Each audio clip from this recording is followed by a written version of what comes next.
ভাগ্যে যদি না থাকে তাহলে সাধ্যের মতো থাকা প্রিয় জিনিসটাও না হারিয়ে যায়। এটা আমি আমার জীবন দিয়ে না অনেকবার বুঝে গেছি।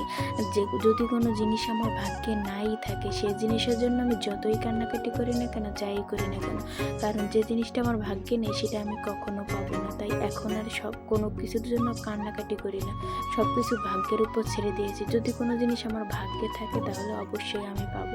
এই যে যেরকম ধরো আমি একটা এই ফেসবুক লাইনে যে একটা কাজ করতেছি না, সবাই আশেপাশের মানুষ বা প্রতিবেশী অনেকে অনেক কিছু বলে যে কেন করিস, কি এতে কি হবে না হবে, তাও আমি সব কিছু আমার ভাগ্যের উপর ছেড়ে দিয়েছি। দেখি আমি জীবনে কিছু করতে পারি কি না পারি। যদি আমার ভাগ্যে থাকে তাহলে আমি অবশ্যই কিছু করতে পারবো, আর যদি আমার ভাগ্যে না থাকে তাহলে তো আমি কিছুই করবো না। কিন্তু একটা কথা কি জানো, আমি কখনো না মানুষের কথায় কখনো কান দিই না, নিজের মন যা চায় সবসময় তাই করার চেষ্টা করি। এখন জানি না কতটুকু কী করতে পারবো, তো আশা করবো বন্ধুরা তোমরা সবাই অনেক ভালো আছো।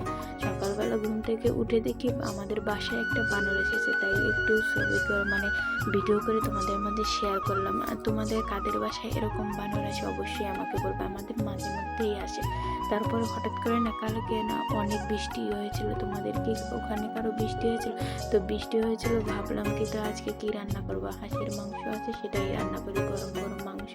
আর বাহিরে তো বৃষ্টি খেতে অনেক ভালো হবে। তো আশা করবো আমার ভিডিওটা তোমাদের কাছে ভালো লেগেছে, তাহলে অবশ্যই একটু লাইক কমেন্ট শেয়ার করে আমার পাশে থাকবে সবসময়ের জন্য।